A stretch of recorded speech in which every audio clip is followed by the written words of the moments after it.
Hello, everybody, and welcome to another exciting episode of the Pathfinder Playtest. I'm joined by three people in a future corpse, and we're going to start right there. Hi, Dave. How's it going? I see that you've moved locations. How is your new home in the dark and tumultuous land in which you now live? Yeah, I mean, we recently had some. Oh no, you mean the? I figured everybody was getting out while the getting was good. I just didn't think that you would move to that particular dystopia from the one that you live in. I guess it's more abandoned, so that's yeah. nice. Well, Anne Orlando is definitely a good pick.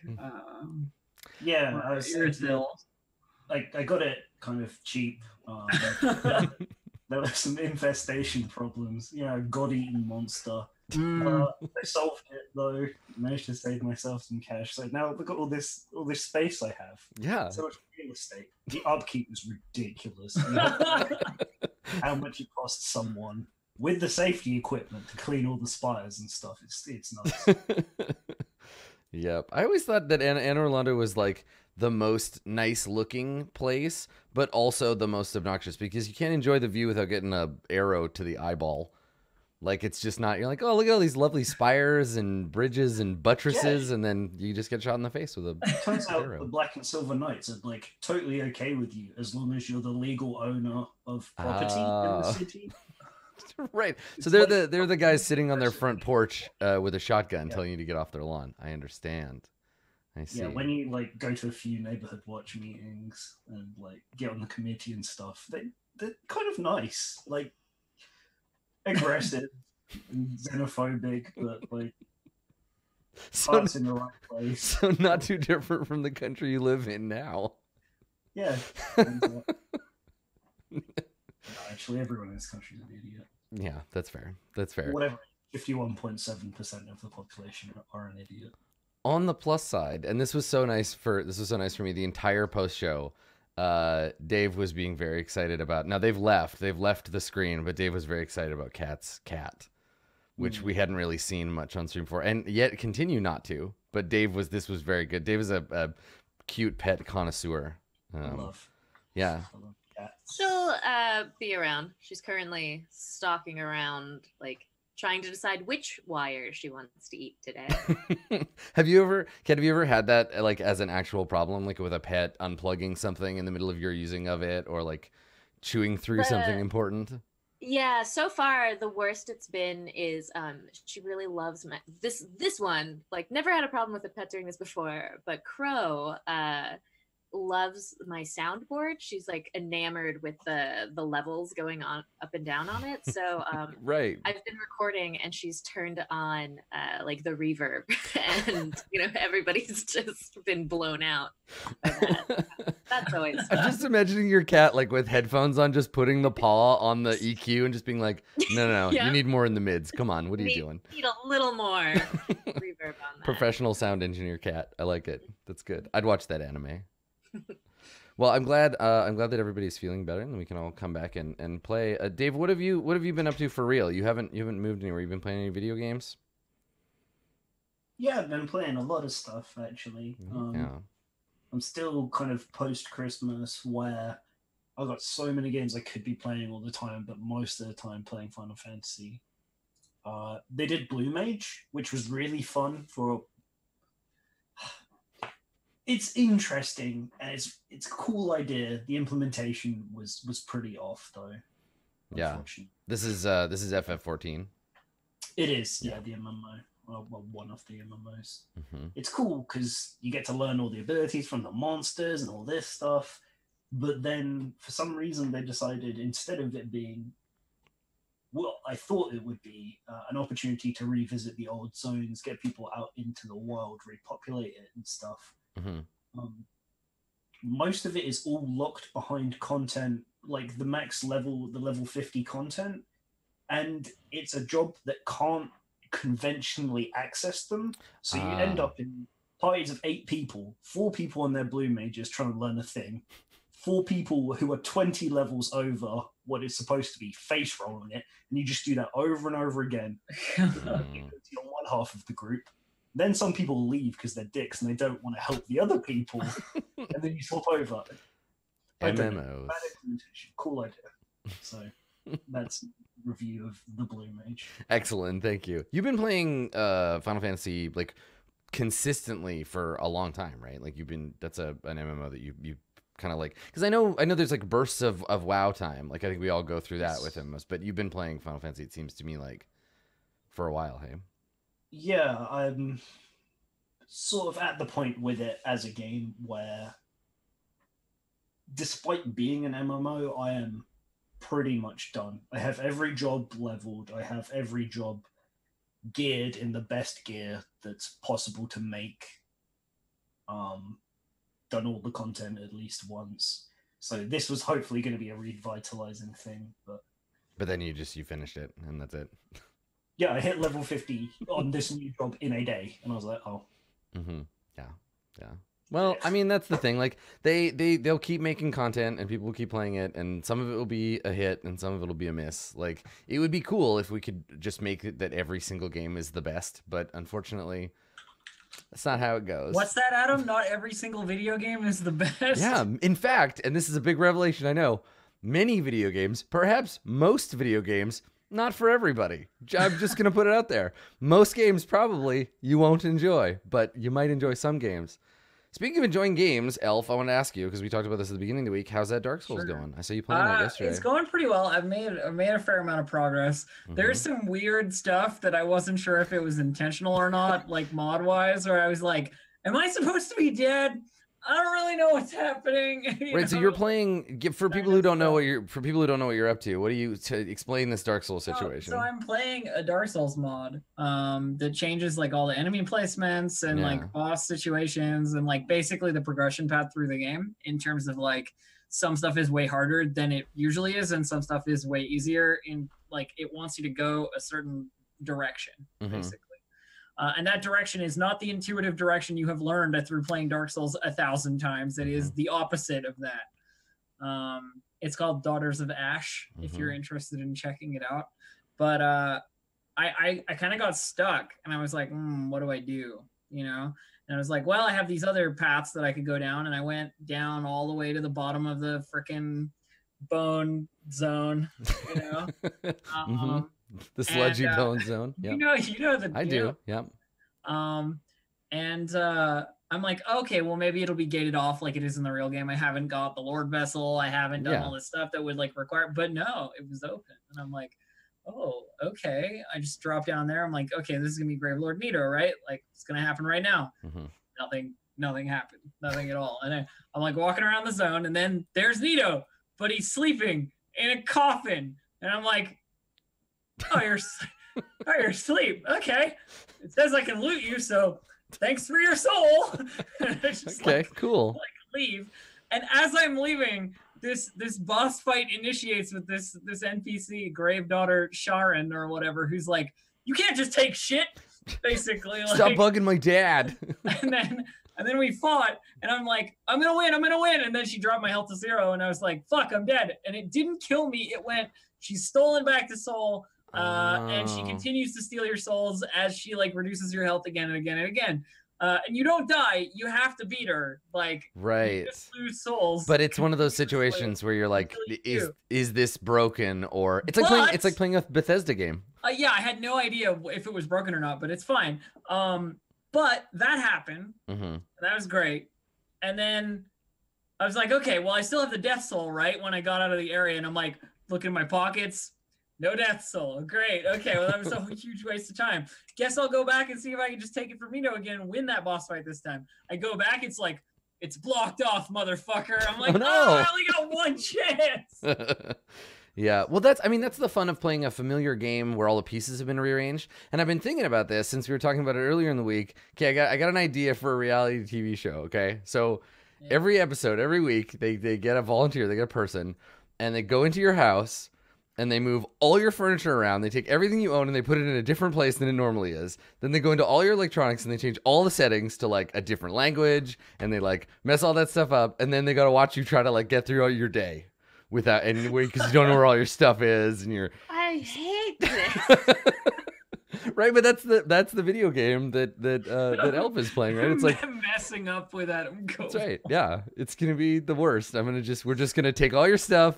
We're gonna turn your bed upside down. We're gonna take all of the boxes of your things and put different things in them. Your bookshelf, we're gonna turn all the books around and make them backwards. And then you have to live in your mixed up life.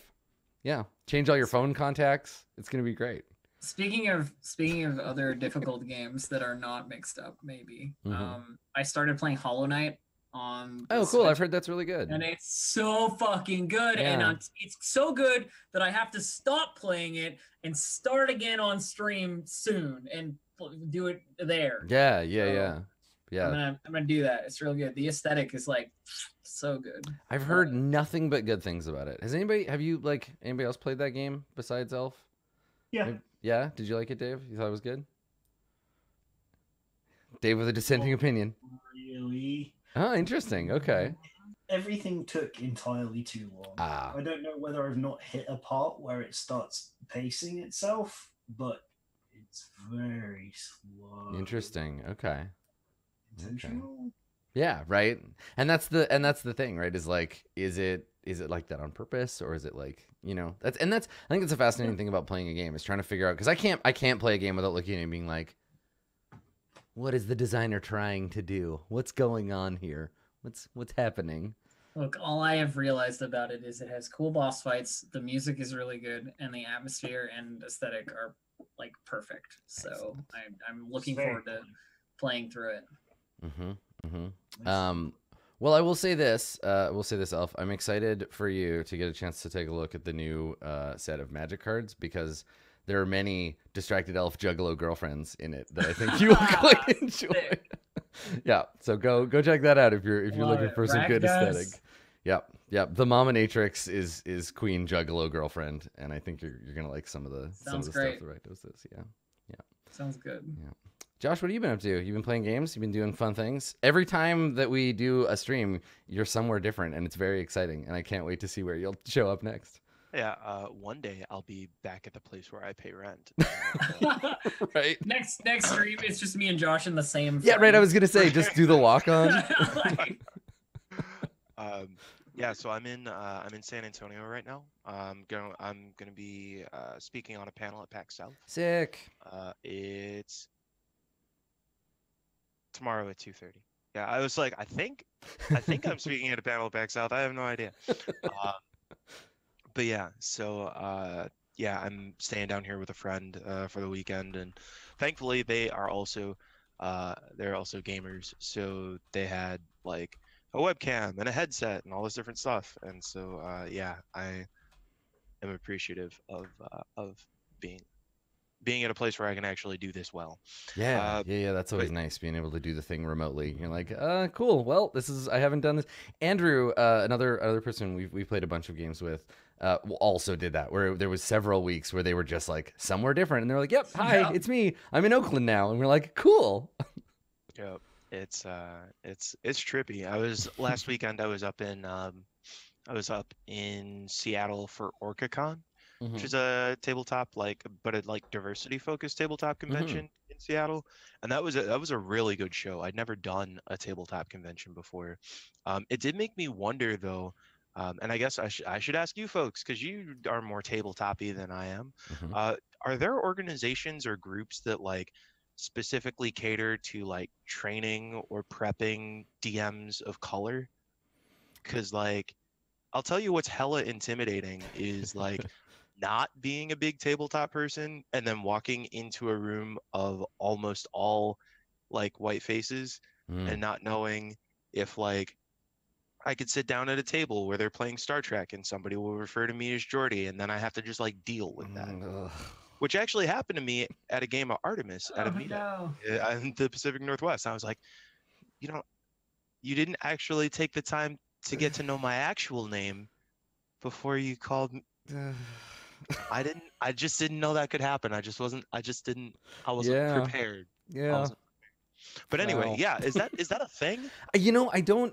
This is the thing is I think there's people who are doing kind of general gym stuff, but I think we're not at a place yet where people like me, white folks, are comfortable doing I'm mentoring people of color. I'm gonna tell them how to do the thing, because I think it's really more about giving them space to do it instead of being this is how you have to do this. Because that's how I think a lot of people treat GMing, where they're like, this is how I do it and you have to do it like me. But there are a ton of people that are doing like their own thing. They're just like, I'm gonna run a game. I'm just gonna do it and it's gonna happen.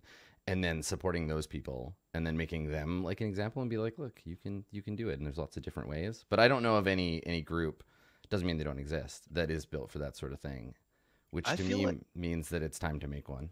I was gonna say, like, I don't have the skill set with which to do that, but like especially for, you know, so like I said, I really enjoyed OrcaCon. I thought especially like they have a rotating focus every year. So this year's focus was on like LGBT folks and the community there, and so a lot of their speakers and programming was focused that way. Next year it's going to be focused on like Latinx and Mexican and Hispanic culture. Sick. And so they're going to bring, you know, so it's like, it's cool to have a space where they're like not just focused on like diversity is whatever, but like they have yes, the ever nebulous diversity. Yeah, the big generic rainbow. Yeah, totally. No, that's really cool. I like. You know that there's non-diversity and then there's diversity, and they're both monoliths. Yeah, right. Yeah, it's all one thing. Totally. That's what that is. Yeah. That's really neat. I didn't know. I knew about OrcaCon. I knew that was kind of their jam, but I didn't know that it was. They did like focus years like that. That's really neat.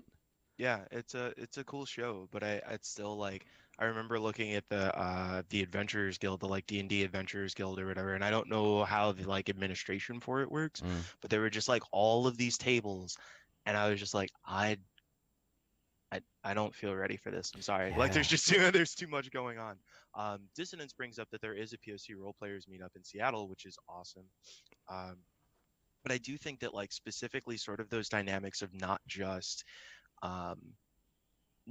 like being able to do role playing with other people of color, but specifically like, let's say that you're gonna be like a black DM at a table of all white folks, like, are there, you know, if somebody brings up something and it's, you know, sort of a microaggression or whatever, like how do you you know, how can you be prepared to do some of that steering to let people know like, hey, that's not really okay, but then come back to the game? Like I think it requires a different skill set to DM than to just play. And like, yes, there's a benefit to having safe spaces in which to play and explore characters, but I really think it would be cool to have, you know, and to have other people of color to use as examples in how to learn to DM, because I would love to DM, but it seems like there's a lot of Dawn Seeker in chat. Yeah, Dawn Seeker in chat brought up like my first suggestion would be Trist. Naja is awesome. Yeah, Naja's and she's GM'd a bunch. I know DC is running a show. Yeah, and it's like building that network of people, but then also like empowering them to be like, yeah, you're in a position of authority, and it might be a position of authority over people who are not used to being told they don't know, like they're not in charge. And that's it's tense. So like, it's cool that that's something that you've observed for sure. I was going to say that like, so I'm putting together the Latinx Chicago meetup, and those are the sorts of things that I'm really hoping that it's like not just established people, right? That it's people who are coming into this and want to do it for the first time. And I bet, so like, do you know the Twitter account POC D&D? No, I didn't. Okay. I will now. Yeah, he rocks, and like is just dedicated to amplifying various POC voices in the space. And like through the group that I've met there, I've seen a lot more like people actually doing things whenever we bring up these ideas, right? Because like I hadn't even thought like, yes, I'd love to talk to new people about what it's like to be like, don't say that at a table. Right. But I've never thought of doing it like as a formal thing, and I bet that if you bring that up to the group, that within like a month or two, we'll at least have a webinar. That'd be sick. Yeah. I'm writing on my to-do list. This is why people sometimes ask. They're like, "Well, why don't you just like start the show and just jump into the game?" And it's like, because sometimes stuff like this happens where we're like, a thing should exist. Maybe we should put some. Let's do it. Let's put some stuff together. Yeah, that's really cool. Well, I'm glad you had a good time at OrcaCon. I hope your talk tomorrow goes well. Thank you. And also I saw Spider-Verse for a third time. Yeah, dude. I would like that if there has to be a concurrent trend, I want it to be that every time I'm on stream, I've seen Spider-Verse in between the last time I was on stream. Yeah. I'll start. You've seen Spider-Verse. We'll start a Spider-Verse counter. How many times has Josh seen Spider-Verse? I'll put it right next to your portrait, and we'll just up it every time. That sounds It'll great. be great. That sounds really good. Yep. Last but certainly not least, Kat, what have you been up to? How are you doing? It's nice to see you again. Okay.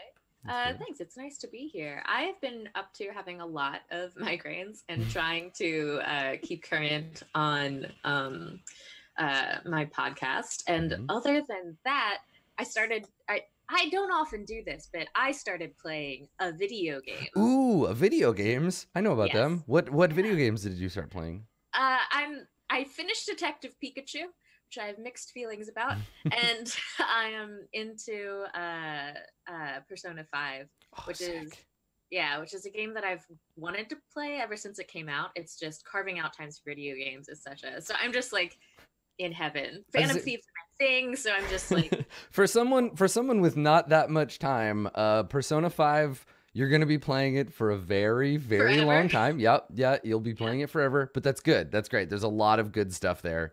I think that the best thing about Persona, because there's a lot to love, but the best thing about it is the way that it's paced. Like I felt every time I got bored of one thing, the game was like, it's time to do something different.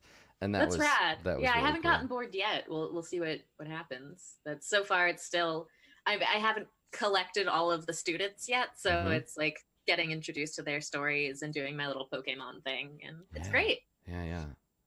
That's cool. And I assume this is the first Persona game that you've played? It is, yeah. I think I might go back to the other ones after this. It's just, again, it's one of those things where I'm like, I know these are time-consuming things, and I've never really had the time, especially because I have had every iteration of Game Boy style game and like play it before bed, and I put like too many hours, maybe a full year of my life into Animal Crossing, like that before bed style of play.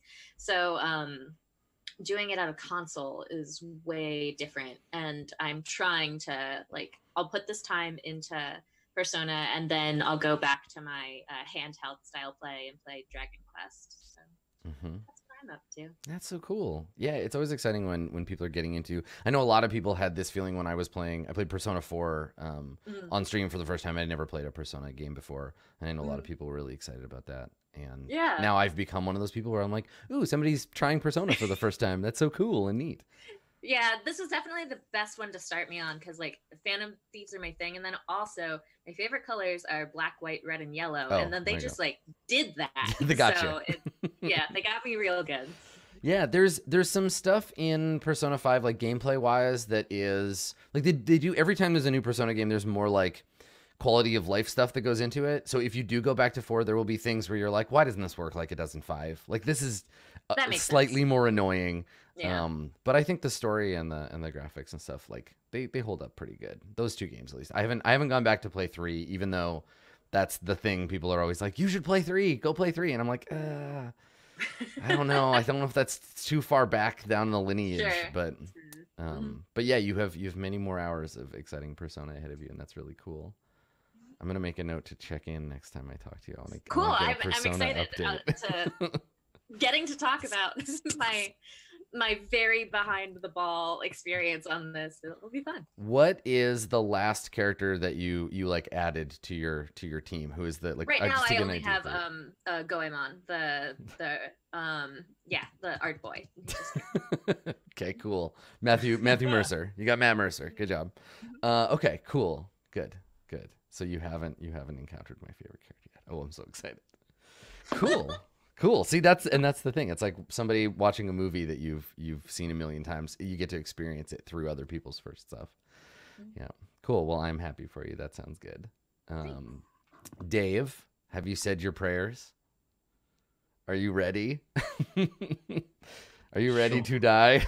Ready to, Dave? Listen, there's lots of turns between here and the Lesser Water Elemental's next turn. But when last we left our players, they had found themselves in a cavern full of pure water and earth, and then some earth and water elementals who were not happy that they were here. Plunderfist is currently swimming, and I don't think that there are any rules for I imagine, I'm not a martial artist or anything, but I imagine if you're trying to tread water and punch someone, it would be very difficult, especially if that person was made of water. but I couldn't find any rules for like swim tread water punching. and punch someone? Yeah. Like I don't think that there's any specific rules for swim punching. So I think you're okay. But yeah, as it stands, there is a creature formed of water sloshing you around in a vortex of tide, and then there's this creature that has burst up out of the earth next to Berard, this earth elemental. So when we begin, it is Parzel's turn. Parzel, you see your friends being menaced by these magical creatures. What would you like to do? That's not good at all. So what I'd like to do is use my desiccated elf hand amulet. Okay. Oh, it's an amulet. I was like, you don't need to talk about your hands like that. Like, you can just moisturize. Like, no, I have around my neck like a mummified elf hand, just like a jerk. And it empowers me to use Mage Hand at will. So it is time to cast Mage Hand. Okay. And grab the rope that I have around my belt and send that over to loop around Dave. Ah, okay. So you're gonna go and like wrap it around a plunderfist there. Yeah. And then toss the other end back to Lydia so that we both have like a handle on it.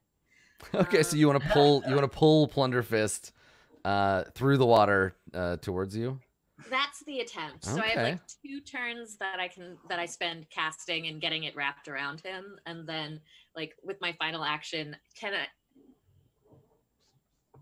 I like do a full pool action, or do I have to just like aid Lydia's eventual attempt? Yeah, I don't know. Like this is a pretty unorthodox operation, which is good. I like it. So let's see. You create an invisible hand that it can travel 20 feet, so that's fine. And let's see. You levitate the rope over there. Let's see. When you concentrate, you can move the object around, and you loop the rope around him. And I think that's probably the turn, right? Is casting the spell and tying the rope with the other action. Getting the rope tied around him. Okay, all right. So there's like a long, squiggly rope now hanging in the water from here over. Don't die. Okay, there you go. That's right. High quality graphics. Okay, all right. Berard, you have your own elemental concerns. What are you gonna do? There's a big rock boy in front of you. I'm going to cry deeply. Okay, you can do that for free. Jeez. Let's see. So you have your spiritual weapon. If you concentrate to maintain it, it gets an attack. So you could start there. Yeah, let's go ahead and bring the spiritual weapon over. Since we have the rope that hopefully is pulling out of harm's way, and I've got my own little friend over here. I think my spiritual weapon better come over and help me out a little bit. Okay. Yeah. So you want to move it and have it attack go ahead and move it. Yep. Attack the earth elemental. Yep. Okay. This and this. Come on, friend. dear spiritual dagger friend. Get a magic knife. An 18. An 18 is not enough to pierce the rocky hide of the creature. No. Okay. So yeah. So it clatters off of its rocky surface. Oof. Okay. Is that turn? That's just one. It's one action because that's all part of your concentrate. So you can move and attack with it as you concentrate. Cool. You still have two actions you can take. I'd better shoot. I kind of want to run away. Oh, actually, I have a silver dagger. Can I attack with my silver dagger that I'm holding in my hand? Yeah, you can make a strike. Yep. Yeah, I think All right, your bonus is the same for that. Do that. Okay. Come on. It's worse. Well, that's even worse. Okay, so your magic knife is thrusting down at the thing and not able to pierce it. So you draw your silver dagger, swing out and it's just scrapes like nails on a chalkboard over the surface of the elemental. Okay. Well, since crying deeply is free, Yep. You've been doing that throughout your whole action. Yep. it's true. I think I'd better. Is there a way that I can like brace if I'm trying to like defend from a future attack without a shield? No. I mean, you can curl up in a ball and assume like the fetal position, but it won't help you mechanically in any way. Oh, okay. In that case, I'm going to. I'm right about that, right, Dave? There's no like defensive action you can take just by like. You can take cover, but you need cover. You need cover. Yeah, that's what I thought. Okay. You could drop prone, yeah, but that's not going to help you against. Then I'll just punch you. Yeah. Let me go ahead and cast. I'm going to cast a heal on myself real quick. Okay. On you. Because I've got. You don't have any damage, do you? Oh no, he's very I'm badly damaged. I'm Well, on I can't 6 see. HP. Okay. Oh, Let me... the only health bar I saw was mine, and I was like, oh, that must mean everybody else is okay. No. Okay. No. Well, in that case, yeah, let me go ahead. I'll cast a heal on our almost dead by water elemental friend. 6 of 52. Okay. Alrighty. So let's do. Okay, so it's your. I Now tried to the thing about heal, you only have one action, so you may not be able to. Oh, because I can't cast it at range. Given that, yeah, you can't cast it at range. Yeah. Whoops. Oh, I didn't realize. That could be bad. Luck, friend. Yeah. I mean, the amount of damage it did, unless your heals are like super, super huge. I think it's. Yeah, it did pummel you pretty sufficiently. Sure. But yeah, you can cast it on yourself, or you're within range to cast it on Parzel too. Let's do. Yeah, I'll cast it on Parzel. Thank you. Okay. And I don't know why I'm clicking the thing and it's not doing the thing. Please. There you go. Awesome. Okay. So you heal 7, Parzel. Okay. Cool. Thank you. All right.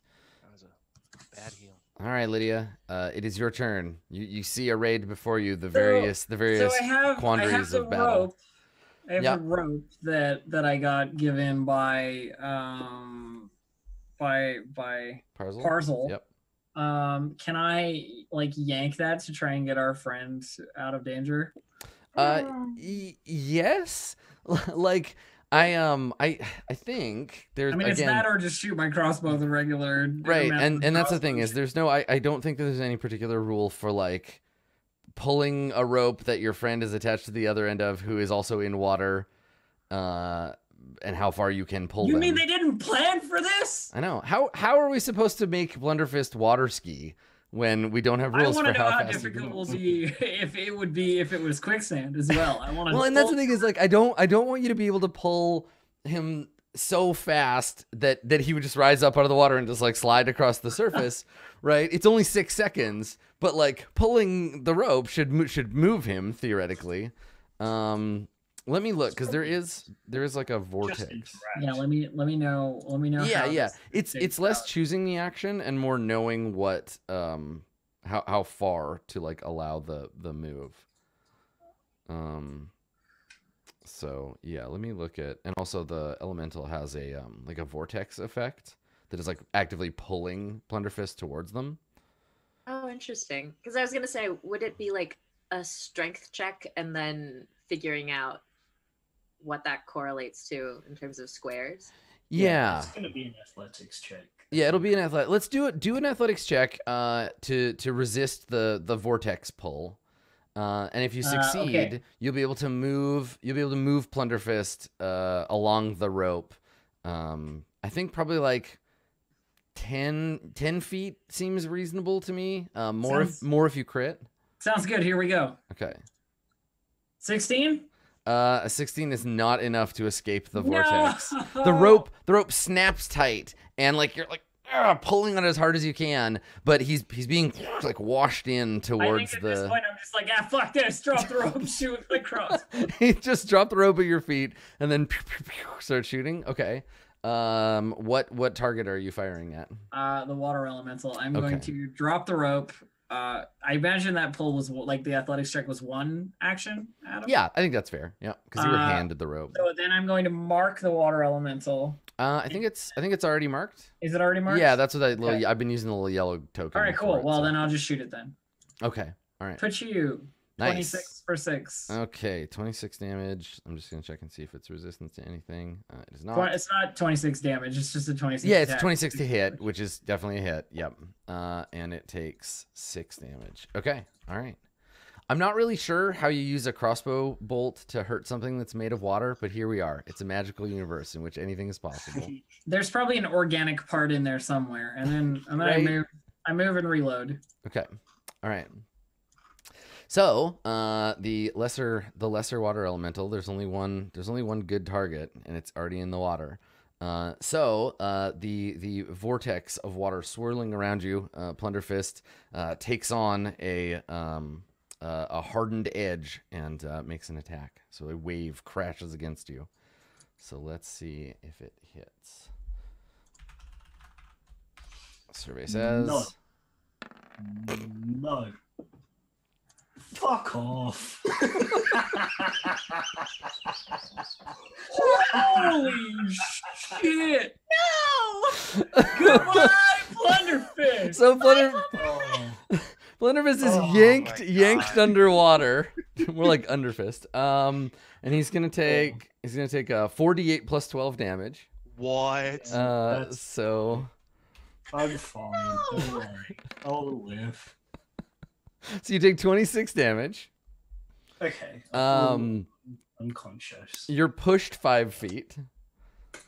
So you're pushed 5 feet. The rope kind of comes with you, though now it's like angled this way. Okay. So you get pushed 5 feet and knocked out. So yeah, I think I go straight to dying 2 as well. Yeah. It was a crit. Yeah. Yep. Okay. All right. So we'll figure out on your turn what that means. Yeah, I'm looking them up. Okay, thank you. All right. So let's go over to let's take it over to the minor earth elemental. The earth elemental is going to attack. It's going to attack. I don't think it's going to move. Yeah, it's going to attack Brard. Can I ask a question? Is there a course. way in Roll20 that I would like? How would I check? Is the only way that I know somebody else's HP if I just ask the question? Normally you should be able to see the bar, but it's possible that that's not set. Yeah. Because I don't. anything. Yeah, I don't see anybody's. Because I feel at least partially responsible for the. I mean, I hit him for 26, so like a heal for 7 wouldn't have helped. Yeah. Let me turn these on. You may need to like refresh, but everybody should be able to see each other's bars now. All right, now I'm seeing. You can yeah. see them now? Okay, cool. Now I'm I must have grabbed an earlier version of the token. Yeah, you should always be able to see it. If you ever can't, just let me know and I'll click the box. We can't see Broads. Bards? Let me check. Yeah. Oh no, you're right. How about now? That should do it. Okay. Yeah. No. All right. So Lesser Earth Elemental doesn't have a lot of fancy tricks, so this one is going to take a swing with its fist at Berard, and this is probably all it's going to do. So it'll do 1 strike, which I think is also a crit. Yeah, 31. It definitely is. Holy shit! Yeah. I'm rolling really well. You are rolling insanely well. This is the part of the playtest where we teach about rolling new characters. It's just part of the. It's just part of the Right. script. Like you're meant to die here. This is the unskippable. Oh, this is the part where everything goes to black, and then suddenly it fades up on a cutscene, and you're not really dead. You're just like, Yeah. This is in the the Villains boss fight Lair. you'll never be able to win. Okay. So you're gonna take 9 and 15, so 24. Wow. 24 damage. Okay. All right. And then they'll make a second attack, but at -5, so 7. That is a miss. That's for the best. Yeah, and then I got one more at +2. It was wobbling between that 14 and the 20. It's a 16, so also a miss, but just barely. Okay, so the Earth Elemental is pummeling you with its rocky fists. Speaking of fists, Plunderfist, how does this work? What happens to you now? So I am not here anymore. My initiative is 14.5. It's directly before the water elemental. Ah, that's right. Yeah. Okay. All right. So right before the water elemental. Okay. So you're good then. We don't need to get to you until we get back. Okay. Perfect. Thank you. No, I know what's gonna happen. Okay. Good. Parcel, it is your turn. There's a rope now that's sitting on top of the water and is sinking. The other end is sinking to the bottom, which actually, good contingency plan, because if Plunderfist is passed out, you could reel him in and then get him out of the water so he doesn't drown. But as it stands, it looks like he's down to the floating down to the bottom of the pool. Oh, that's so bad. Well,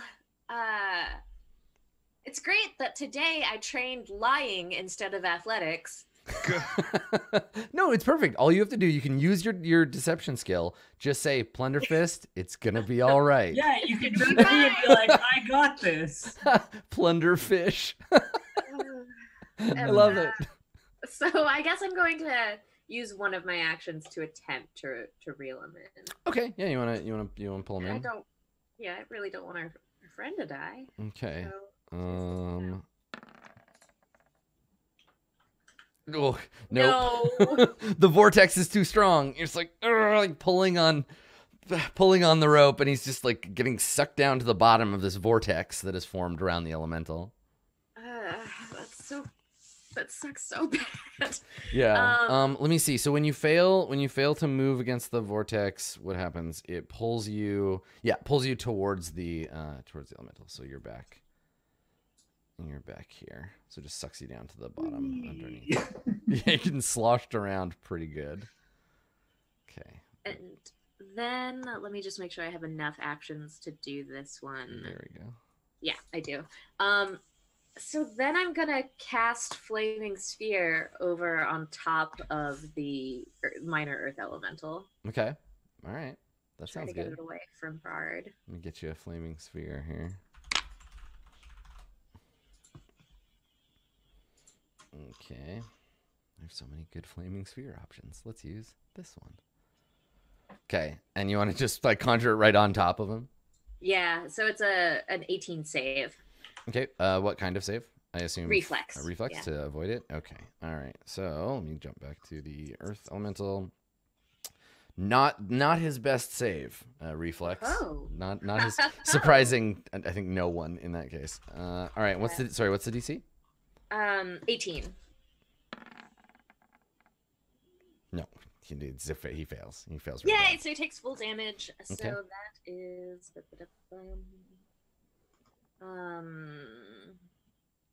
That's right. It got eroded. So let me check. Yeah, that's right. It deals different amounts. More. I think more damage now.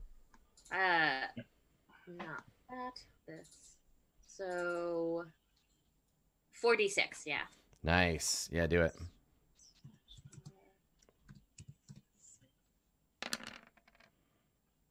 Okay. All right. So two things happen. The elemental takes 16 damage, and then it uses its reaction to burrow into the earth. So when it takes damage, it jumps in the air and then like burrows down under the ground. And I think it might be able to move. Let me double check.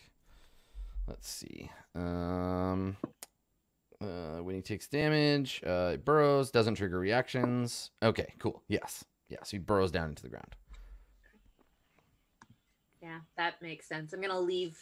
I can't do anything. I like have an arm outstretched to move my little fireball around if we get there. Okay, cool. Yeah, because when you can concentrate on it and roll it around. Yep. It doesn't really have a lot of like room to roll around on this little island. No, but no. Yeah. You get away from Brard and try to play whack-a-mole. Okay. All right, Brard, it is your turn. Okay, so I'm trying to figure out how does bringing Plunderfist back from knocked out work if Plunderfist is underwater? That's a great question. What happens, Dave, if Plunderfist gets an infusion of hit points? You'd think that would be in the same place as the rest of the You're like, an effect occurs. Career rolls. What happens when you gain HP? Above? Oh, okay.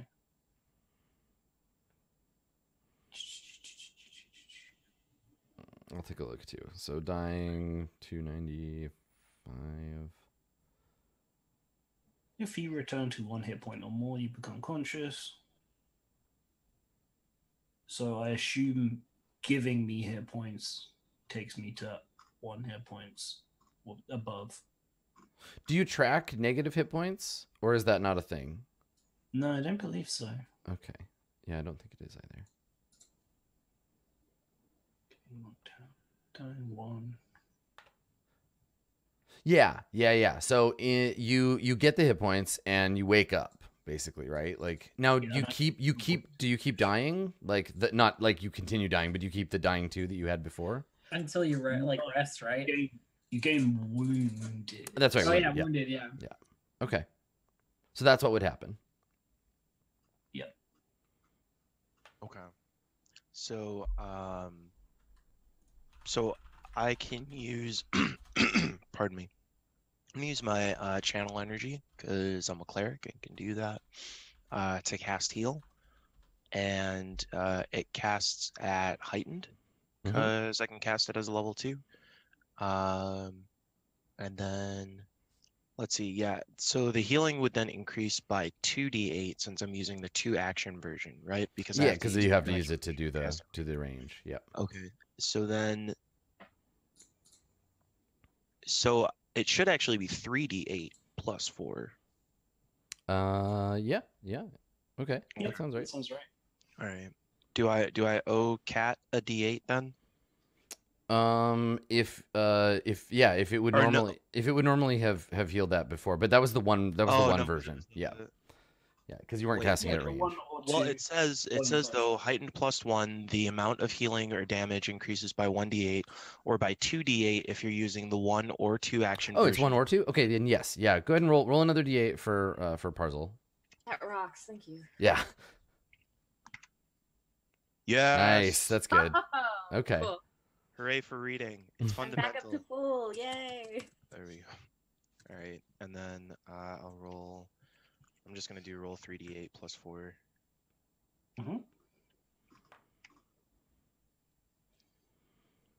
Nice. Okay. All right.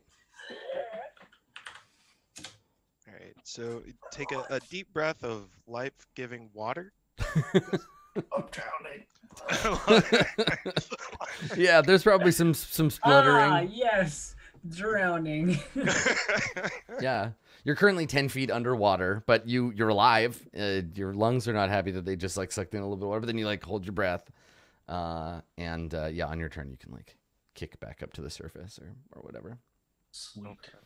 So I am down to I believe I am now down to 3 heals because I get 5 channel energies a day. Okay. So, but I feel like I better use one more because I'm real close. Now, do you want to concentrate on the spiritual weapon because you have to use one of your? You've used 2 actions. You have 1 more, and you have to use that one to maintain the weapon, or you can let it go and do something else. Experienced role players, what are the odds that this burrowed animal is going to unburrow itself beneath me? That's exactly what I like 100%. Yeah. So it probably is worth it to let the spiritual weapon die and instead try to get some health. Does that seem? Yeah, it could be. I'll keep up the flaming sphere. There are 2 schools of thought when it comes to D&D style combats. One is kill them faster so you don't have to heal, and the other one is stay healed and don't die. So that is up to you. Either one brings us closer to the end of the fight. Okay. Well, as the person who can deliver heals, I think I'm gonna try and keep myself up. So let's go ahead and use I'll use a 1 action heal to do that to myself, and Okay. I think it's still then. Just want to make sure I'm reading it correctly. Mm-hmm. So it's still a 3d8. Yeah, 3d8 plus 4. Let's do it again.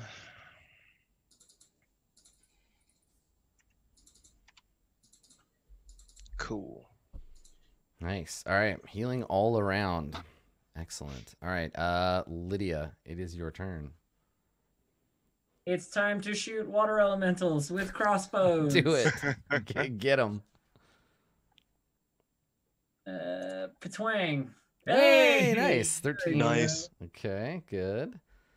All right, so 13 damage. This is when Adam says, Is that a critical? "Don't take critical damage." It is when I say that. That's right. So I'm just looking at the first die that you rolled. Let's see. 1d10. It's already in there. Yep, you have to click for roll. Oh, you'd have to click to do critical. Okay, perfect. So it is. Yeah, it's just the 13, right? Okay. Yep. Yes. So as an elemental with no like discernible weak points to make use of, it is a good hit. It hits, but it does not do the extra critical damage. Then I move and reload and shoot again. Okay. All right. I missed that yeah, time. the second shot is a miss. All right, that's it. That's all I can do. Okay. All right. Plunderfist, you are underwater and alive, which is an improvement from moments ago. All right. What do we think? Shall I run away or shall I punch it? I mean, the answer is you're 10 feet underwater, punch the elemental, right? All right. Sick. Yeah, I think so. Okay. I'm going to swim up to the surface so I can do a punch you. Sounds good. Okay, so you move up to the surface, and then you're gonna take a strike. Certainly am. Okay, I just assume that you like kick off the bottom and swim like a dolphin and jump up in the air and punch it. Yeah. that's just what I'm envisioning. It's a 19 a hit. A 19 is not a hit. No, it is not. I am afraid to say. Holy shit! Yeah. Splash. Splash. What have I got? My other special move is grappling, but I probably can't grapple water elemental. So I'm gonna try and punch it again. Okay, you gonna make a second strike? I'm right. glad you brought me back to life. So You're just like punching the water. You're like, it's like a dog trying to bite the water coming out of a hose. Like you're never not gonna get it. You're trying real hard, but it's slippery. It's getting away from you. Me out again. All right, cool. I mean, let's see. We'll see. The only big damage stuff I've been doing is that I crit you twice. Once in the last turn, once the turn before it. So let's see. So he's gonna make a melee attack plus 13. Let's see how it goes. All right, strike number 1. A 17, which I think misses, right? It does. Misses you by 1. Yep. Okay. All right. So plus 8 for a second strike. That one hits, but not critically. Does. Yeah. Okay. And that deals 2d8 plus 6. So you take 16 damage. 1 hit point. Oh boy, and you get One hit pushed. point. We You get there? pushed Woo! 5 feet. Keep drawing the rope. Yanked around. Why would he do such a thing? And then let's see, does he have reach? To be able to hit you? He does, yes. Okay, so I can make one last attack at a plus 3. So kind of a long bomb. Wait. Sorry. Yes. Sorry. I'm trying to do more reading. I have a thing called Healer's Blessing, and it increases my healing by 2 points per die. So you have an extra 6. Okay. Oh, nice. Thanks. Let's see if I can take them away. See what will happen. So you have 7 hit points? Yes. Okay, 2d8. How are you going to roll less than a 7 on 2d8 plus 6, Adam? I mean, anything's possible. It's a role-playing game. That's true. You take 16 damage. Okay, I'm back on dying 2. Okay. Blech. Doesn't it like stack on top of your wounded? I don't. Yeah, how Yes, does the dying work in this? It would normally take me to dying 1. Since I was brought back, I gained the wounded 1 condition. So the 1 wounded transfers to another level of dying when I take the first one, putting me straight on to dying 2. Yeah. How many levels of dying are there? 4 is when you die. Yeah, Die. that's what I figured. Makes sense. Yeah. Okay. Cool. Okay. All right. So that is the water elemental's turn, and it's just Plunderfist just being dashed against the rocks and shaken around and knocked unconscious again. I'm tanking everyone, kill it quick. Okay, so let's see. Les creatures invisibles. The earth elemental. There is a rumbling, a rumbling under the ground. And the earth elemental bursts up out of the earth over here. For its first action, it moves and just like rocks and shit fly everywhere. Oh, fuck. Bursts up out of there, Like this. and let's see, it will attack. I'm gonna roll randomly because I don't think it has a particular target in mind. So I will roll a d2. I'll say 1 is Parzel, 2 is Lydia. Okay, all right, so it's going to take Parzel. So Parzel, you get attacked by the earth elemental. A rocky fist rumbles up from the earth and swings out at you for, let's see, +8.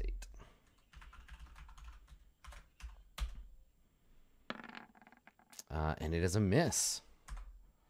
All right, and it's got 1 more turn, so I'll take another swing. And same thing. So you're able to nimbly avoid the attacks of the earth elemental. I'm so sneaky today. And now it's your turn. What are you gonna do? I think I am going to maintain concentration on the fire. Okay. And then attempt to if I'm concentrating on it, I can just move it, right? Yeah, so here's another question. Let's talk about Flaming Sphere. It's a great question. Let me look it up. So the spell says nothing about. Of course it doesn't, No. because this is weird and this is what happens. Edge cases are all the cases. So let me see. It says you can direct the sphere to roll to a spot within range. Now, does the Flaming Sphere have weight?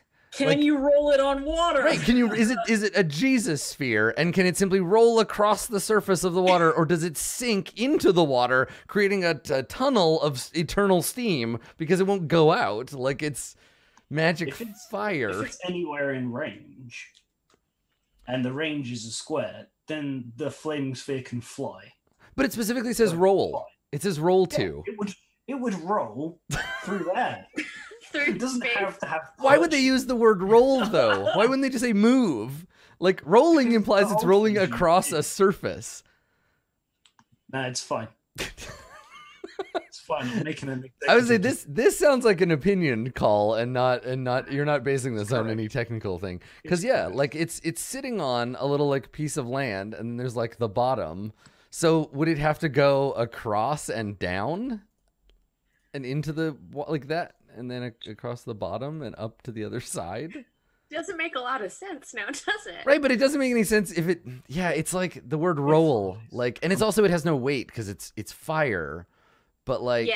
Yeah, so it should be just fine unless it has weight. Yeah, right? But we have no idea what it's made out of. Fire. Just fire? I mean, that's what it says. A sphere of flame. So it doesn't have weight. It wouldn't fall, but it also says roll. Like there's no the reason that there are consequences is that it's a greater distance, right? It's 2 squares or several down and several back up, right? Yeah. It can move to any spot within range regardless. So even if it does go underwater, it just keeps going. It has an infinite travel distance. Well, the range is only 30 feet. The range is in the area that you can cast it. Yeah. So within 30 feet in any direction of you. It can Right. get to. Yeah. What's interesting about it too is that it doesn't cause fire damage as it moves, right? Like it's not like it passes through anybody. So I guess it really goes from one place to another without traversing the distance. That would be the easiest. Like evaporate it tell and me, reconjure yeah, it tell somewhere me else. Create it. Because it's got a sphere of 30 feet around you, and it can just occupy that sphere at any time, and you just move it. It's just weird that it says it rolls, and that because that's the thing that to me is like it goes down and like follows the ground, because that's what rolling objects do. Can I summon it up in the air It's and like a maintain slinky. Yeah, probably. If I can summon it up in the air and maintain it, then it has to fly. Yeah, Just that's what I thought. rolling motion. I'm writing these questions down because this is the shit that matters to me. All right, flaming sphere, roll? Big question mark. Weird, 'cause I was thinking about it. If it was made of earth, then I would think that it doesn't fly because it's made of earth. But since it's made of fire, which isn't a thing that it could possibly be made of because it needs fuel, Yeah, and therefore must have mass. fire is a byproduct. I don't know.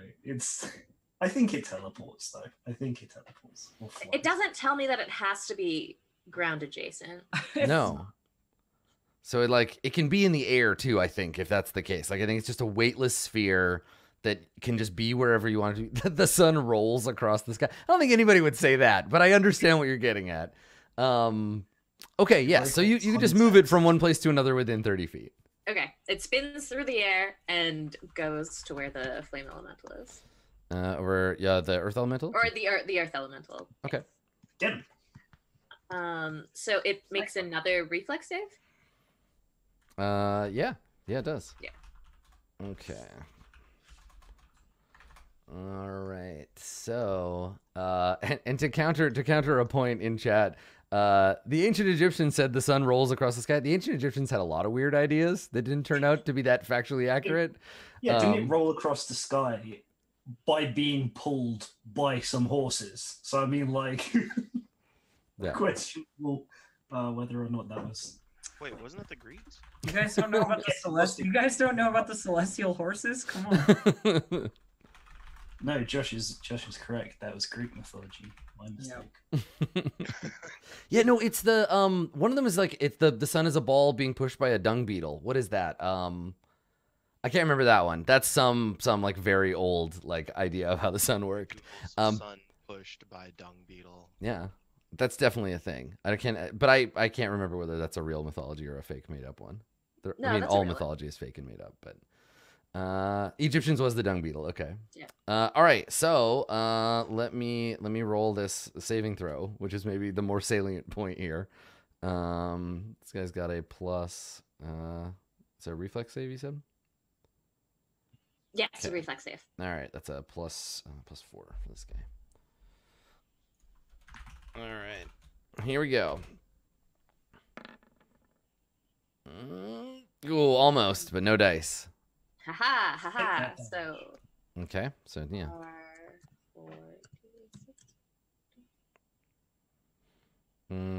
Slash is on the wrong side of the R.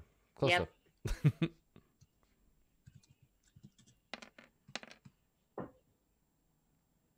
Ooh, nice. All right. And then so I can either try to pull you in again, Plunderfist, or I'm gonna recover by myself. So Okay. I'll try again. Oh, when you damage it, the earth elemental goes back underground. Back underground. Yep. That makes sense. So then I'm going to like hold on to the rope but not pull it, and spend the last 2 of my actions casting magic missile at the water elemental. Okay.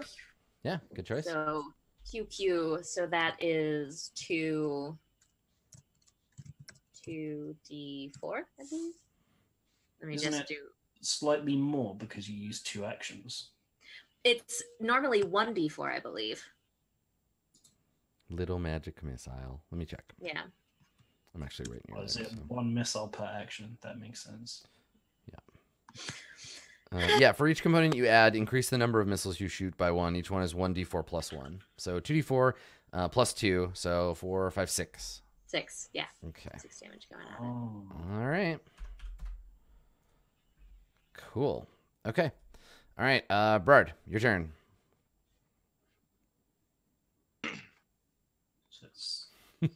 Sorry, I was watching a video of a dung beetle dancing on dung to reorient itself. I just want to make sure we have a fully representative understanding. One time when we were playing Old School Adventures, we spent like no shit almost an entire hour talking about, what was it, like ferrets or marmots or something? Do you remember that, Dave? It was like some kind of like very angry, dangerous shrews. It was giant shrews. And we were looking up videos of shrews and talking about whether a giant. Yeah, they're terrifying. So I understand. It's important to do research. Because we were like, oh, it can't be that scary. It's like CR4 or something. We were like, yeah. We looked at it. So okay. They were horrifying. Yeah. So what would you like to do with your turn? So actually, this is a place where my noobness may help a little bit.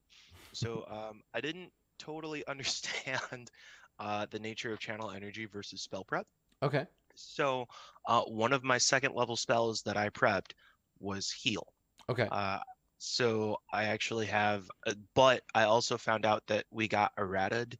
So I thought that I had 3 plus my charisma modifier casts of channel energy per day, but now it's just charisma modifier. Okay. So so I should be out of heals, but I actually have 1 more. Okay. So I think it makes sense to use it on Plunderfist to keep Plunderfist from death. Yes. Nice. Yeah, I would love an opportunity to crit Dave again. So please give him more hit points.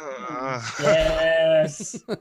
Just wait for the water elemental to come over here and then heal Dave. Don't worry, I'm gonna get my 2 ineffectual swings. The water elemental is just looking at Berard and just dunking Plunderfist under the water. Like, what? What are you gonna do about it? I'm gonna It's so get him.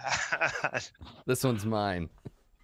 Okay. We'll do it again. Okay, sorry. I will ask actually. Now I'm going to ask a role-playing question. Is there a tactical advantage to, like, you've got what, 4 turns of death? Is that correct? No. If I critically fail my recovery roll, which I'm not going to attempt, but if I did, I would die instantly. Yeah. Okay. But otherwise, like, how does the process of dying work? Especially since you're underwater. Are you like drowning while you're dying? No. Like... This sounds like the kind of thing you'd find on like a pamphlet. They should send pamphlets out with the finished version of this game. So you're dying. Yeah. So the way it works is when it comes around to my turn, the only action I can take is called a recovery roll, which is 10 plus your dying value. Yeah, flat roll. You can either succeed and my dying value goes up, so I get a little bit better. I can critically succeed, so my dying value goes up by 2, so I regain consciousness. No, I stay unconscious, but I'm no longer dying. And then I can fail, which is +1, or critically fail, which is +2. What I can do, if you want to save the heals, is use my hero point to give myself heroic recovery, which will bring me back to life by myself with a single hit point. But if we really want to game this, then you do heal me. I come back up, I get knocked down again, and even though I have 2 wounded and it will take me straight to 3, if I recover heroic recovery, it also removes the wounded condition. So I go back to Holy 1 crap. with... Wow. So I can, if we min-max the amount of times I get knocked out, unless he crit me when I had wounded 2, then I'll die instantly. So it's a very complicated system. Wow. I mean, it's totally up to you. If you think you want to prioritize the rest of you getting out alive, totally fine by me. If you want to use the heals somewhere else. Well, like, I want everybody to get out alive. I'm just concerned about like raising you back up and then having you be aggro for that attack again, as opposed to like having a heal trying to take care of the water elemental with the 3 of us and then having the heal to be able to bring you back to life after. That's a good point. I don't know what's going to be better, honestly. I'll have those extra 2 attacks if you raise me now. But he's really hard to hit. Right. Either way. I know this is longer than the probably 6 seconds that I would have to actually. No, it's totally okay. Brett, like, what do you think, Elf, Cat? Like, you've had more experience doing this kind of thing. What makes sense? Seems like bringing him back up would be a good idea, but that's just kind of like what I would do. My thought with it is, Is it a greater water elemental? It is. There's several kinds. There's several kinds of water elemental. It is not a. Lesser. Oh, it's lesser. Yeah. Okay. Yeah, it goes like Mephit, minor, lesser, great, Major, greater, elder. Yeah. Yeah. Then I think that we should probably try to get as many attacks in as possible because I'm not confident in our ability to otherwise get them all the way back. I don't know. If we really want to do this, we could just look up how many hit points it's got. That's so rude. Well, okay. I was like, we'll go to that experience. Trusting you folks. All right, let's go ahead. We'll drop the last heal. All right. Okay. All right. Okay. Not my best work. But... And then there's an +6. It's actually 16. Yeah. Right. No, it's 20. 20. Because the healing blessing does +2 heal per die. It's 2 per dice, and then another +4. Yeah, the +4 is my wisdom modifier. Perfect. Okay. Good. All right. Cool. That's a nice advancement. Mm-hmm. Okay, so that's 2 actions. Bird, do you want to do something with your third action? Cry deeply. Okay. Let's do. You're concentrating on your continued deep crying. Can I summon my my elemental again, or is that 2 actions? I believe conjuring the spiritual weapon is 2, I think, but let me check. Spiritual weapon. I imagine that it is. Sounds like it might be. It is. Yes, it's 2.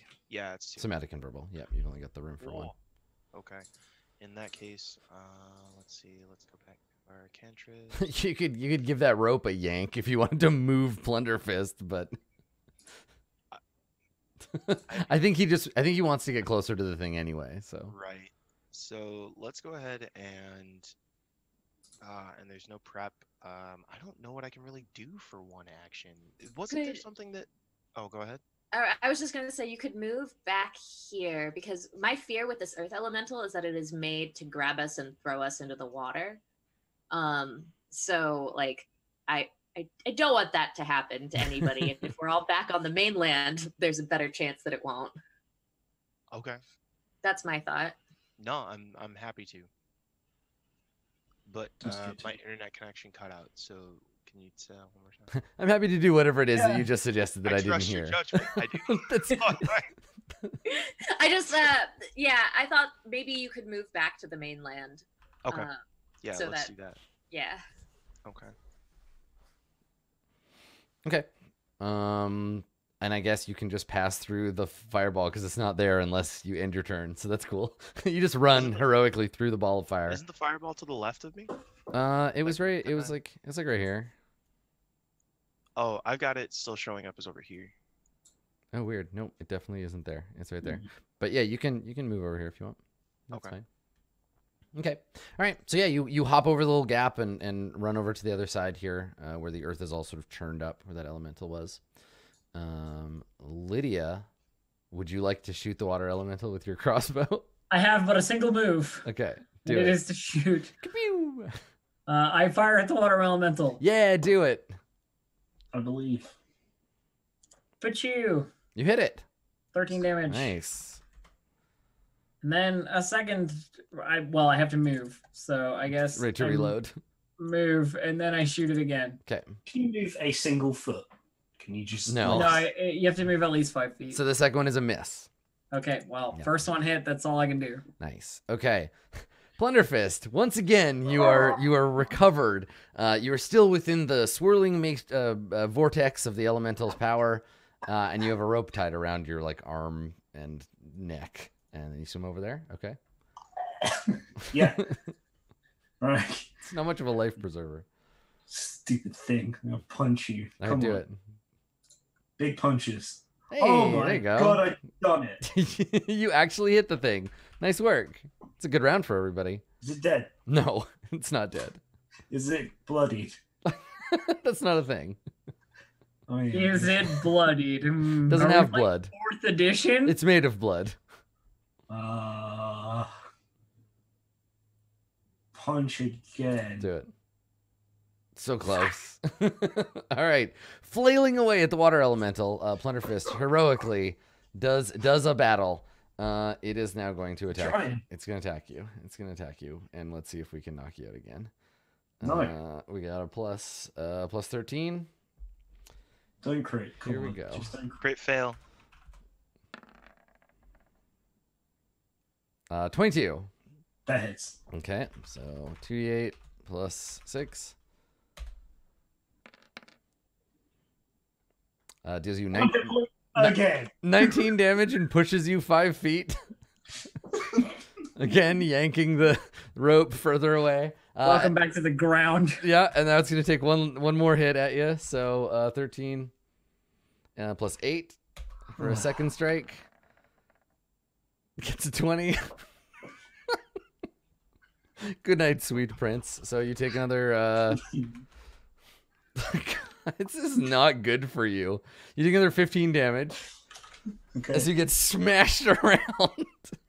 Dying 3. Okay, all right.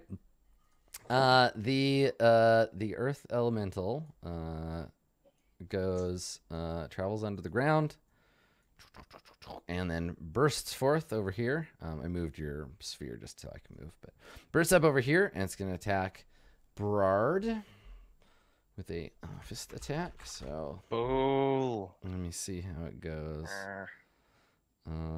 Yeah, this thing's a lot less nice than those gnolls that you were talking to earlier. It's true. So let's see. This guy is a minor earth elemental. So he's got a plus 8 to hit. Plus 8. Okay, here we go. Fist attack. He gets a 16, which is just shy of a hit. Oh, poor earth elemental. He can't get anything right. So sad. Second swing. And that one is 19. There we go. Okay, so that one connects. And a minor earth elemental does not deal very much damage. This guy does d8 plus 4.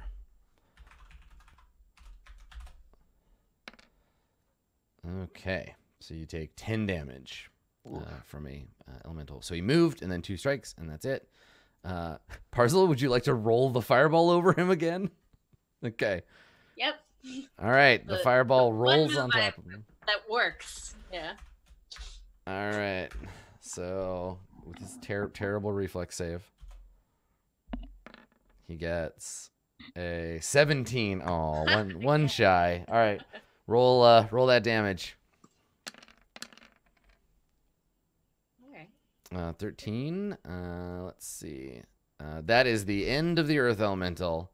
Yeah. It crumbles into so much dust, and in its place, let me see how it is described in this thing. So when it is, yes, okay. So all of the rocky like shell and like outside of it crumbles away, and floating in the fire now, but floating at sort of eye level. There is a like football-sized, though that obviously wouldn't be the analogy your character would make, ostrich egg-sized crystalline object. It is like kind of got a metallic sheen. It's sort of like a grayish white, and there are sigils of power glowing on its surface. A magic egg. And it's just floating. It's floating there, like in the air. Wait, is it a precursor orb from Jack and Daxter? No, no, it is not. Which also probably not the analogy you would make. Okay, so that was one action, right? Concentrate and move. What else would you like to do with your turn? So let's see. Well, how do I think it's this, right? Okay. If I concentrate twice, I can keep rolling that spear. we talked about this with the spiritual weapon. You can't. You concentrate once, it moves, then it does damage, and then that's it. Right. Yep. Because I can't concentrate further. Yeah.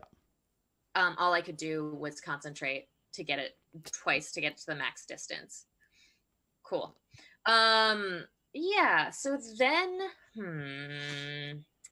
So let's see let me check just what the range is there. I guess I move over onto the place where Bard was. Okay. So, whoop, whoop, and, Okay.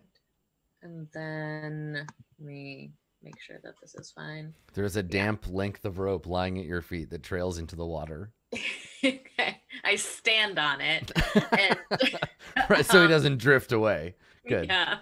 And then I activate my staff and cast Burning Hands towards the water elemental. You know, just that logical move. Okay. All right. You're trying to turn it into a steam elemental. Uh-huh. Okay. All right. So how does this work? Does it make a saving throw? Yes, it makes a saving throw. A reflex save. Let me find its reflex save because it's less bad. So make it a saving throw or a saving flow. There you go. Metaphor.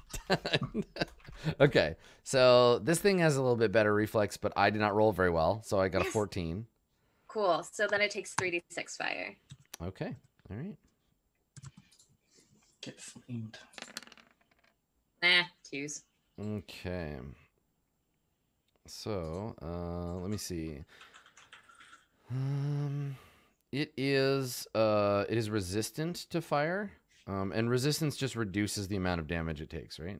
Yep. Yeah. So if it's resist 5, it'll be 1 damage. Yes. Yeah, that's what happens. Yeah, So there's a slight sizzle as the surface of the elemental like turns to steam. Yep. Well, that's what we could do for a 1-action spell. Mm-hmm. Okay. Brard, it's your turn. Brard rides off on his motorcycle. Can I ask another clarifying question? Of course. So, Pharasma on the spells table for deities, Pharasma has a 3rd level ghostly weapon. Am I supposed to assume that's the same as spiritual weapon? No, it's a different spell. Ghostly weapon makes your I think it either conjures a ghostly weapon or makes your weapon ghostly so that you can hit incorporeal stuff. Yeah, you use it on a weapon. Yeah, use it on a weapon. Your weapon becomes translucent and ghostly, and then you can hit incorporeal creatures as well as. I tried to search it before, and the only one that it would find was the one on the deities table. And I was like, well, that seems not great. Yeah, I got it here. It's a 2-action spell, and it makes a weapon incorporeal, so you can hit ghosts and stuff. Okay, cool. That sucks. Ghost touch doesn't hit touch attack AC anymore. Right, because you'd think it would go through the armor. Yeah. Oh well. I feel like I'm running out of. You've got 1 HP left. Are you still up or are you down? Yep, you're down. He's very down. He's a sleepy boy. Yeah. Having an underwater nap. Okay. Well, thank you for doing damage. I appreciate it. I haven't done any of that today. So let's go ahead and cast protection. Let's see. And I'll protect it, or I guess I'll cast it on Parcel because Parcel's up front. Target gains a +1 conditional bonus to AC against creatures of a. Oh, we haven't done a detect alignment on the elemental, have we? No, you do not know what their alignment is. Just an elemental. It's got to be neutral. Yeah, chances are good that it is neutral because they don't tend to have like politics, right? They don't have like a moral compass or anything. So in that case, I can't do protection because protection needs an alignment. You don't have protection from centrists. Yeah, Well, no, use that. You get attacked by a neoliberal elemental. He throws capitalism at you. Ah! It's super effective. Let's come on. Why is this? Thank you. Let's do the only page that is not showing up is the page of divine spells. Let's pull out our we're out of heals. I still have my electric. Nope, that's not what I intended to do. I apologize. That's all right. Sorry, being in a new space. Yeah, right. You're like, where's all my hot links? Where's my stuff? All my things are not thinging. So let's go ahead and do a. Can I? Oh, we use our Ray of Enfeeblement? We used that before. That did a thing. Mm-hmm. You can try to enfeeble it. Yeah, maybe it'll miss me then when I get back up and it hits me again.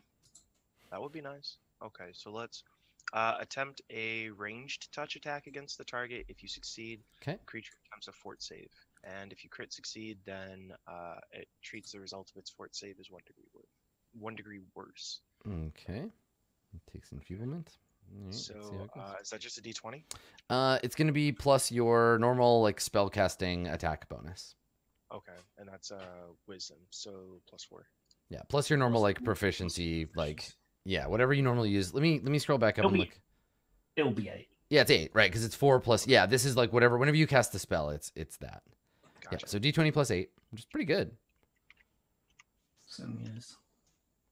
Oh boy, modifier good, roll bad. Roll bad. Thank you, Chaos Plateau. You're the best. Yep. All right, so you fire your ray of enfeeblement, but you manage to only enfeeble the wall behind him. Well, that wall is all sorts of enfeebled now. Extremely enfeebled. I've done enfeebled it well. Then let's use our last action to.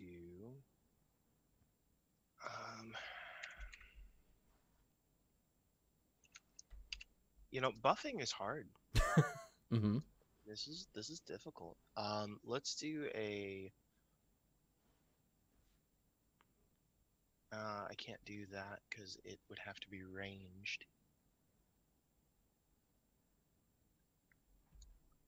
Can I cast a bless on Lydia? Yeah, let's look at bless. If there's a version, I was gonna say if there's a lesser version of it, that lets you. It says spell 1. Yeah, that's spell level 1. Yeah, it does take 2. It has a somatic and a verbal component. Yeah. Okay. Darn. Yeah. I think I just got to pass. Okay. All right. Yeah, because you're within range of everybody, and yeah. Hey, Lydia, what do you want to do? I can tell you what I'm gonna do, and it's shoot. Give him the clamps. How are you doing for ammo? How are you doing for ammo? I bought 40. I'm at 24 nice. currently.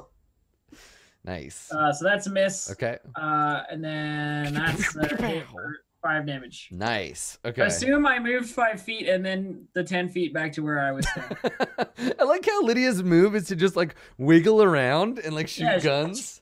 Blam. You're literally like McCree, right? Or like a Counter-Strike character. You just jump up and down and move around so no one can hit you. It's crossbows, and I do the shuffle so you can't hit. Nice. You're actually your odd job from Goldeneye because you're small too. Perfect. All right, yeah, so you hit it with that second attack and deal it 5 damage. Plunderface.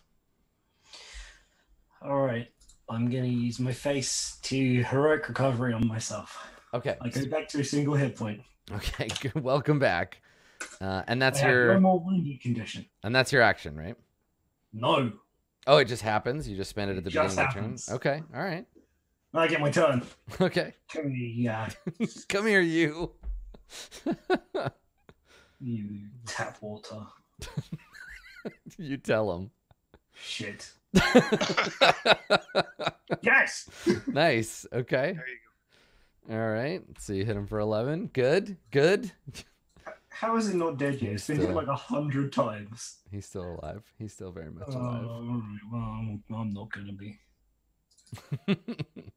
All right. Cool. Come on then. Okay. Come at me. Whatever. I don't care anymore. All right. Let's see. Just play on my phone. Plunderfish just takes his phone out. However, you fell in the water, so your phone's dead. Oh. Yeah, it's the worst. Okay. No. All right. Here we go. Attack plus 13. I get a 29. Which is a crit. I take the dodge, so it's okay. So it's just a regular hit. Okay, good. You dodge, so it doesn't hit all of your internal organs. Shit. All right, so 2d8 plus 6. So just only 21 damage. Oh all right, dying 1. Back to dying 1. What happens if you take damage while you're dying? That's a great question. One I hoped you would never ask. Because what he's gonna do with the second attack is just pin you to the bottom of the ocean and punch you. Yeah, just increases it by 1, and if it's a crit, then Okay. it's... Oh shit! All right, so Goodbye, roll. Plunder Fist. Roll again. This one is only +8. I have a -4 to my AC. So Oh, that's a crit. Yep, that's Okay. correct. Yep. So you're at dying 3 now? Yes. Okay. All right.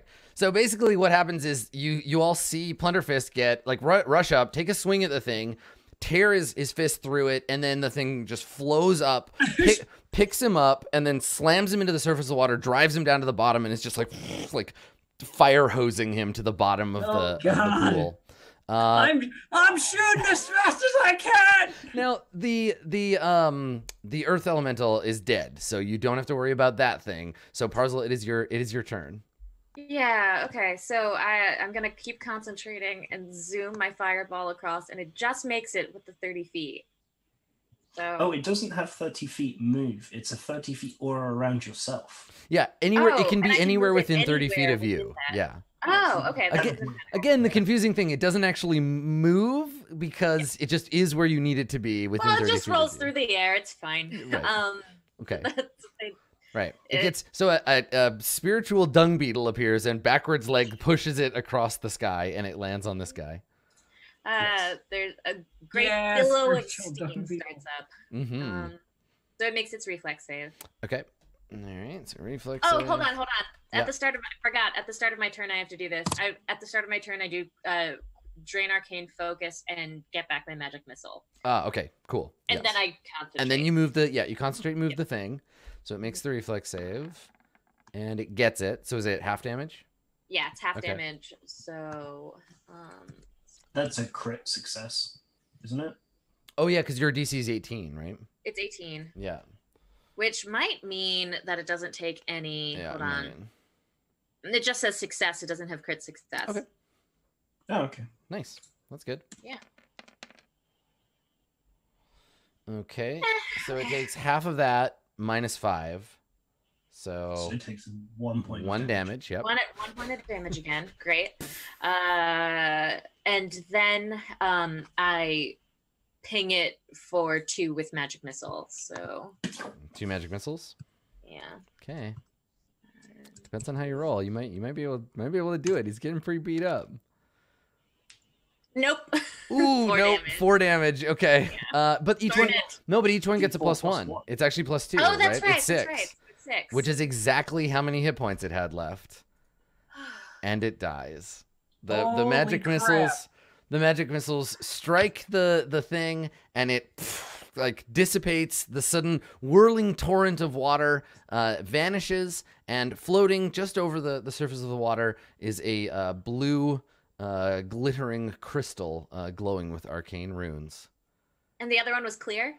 The other one was like white. It was like metallic white, like a mineral of some kind. It looked like a big piece of like smoky quartz or something. Cool. Yeah.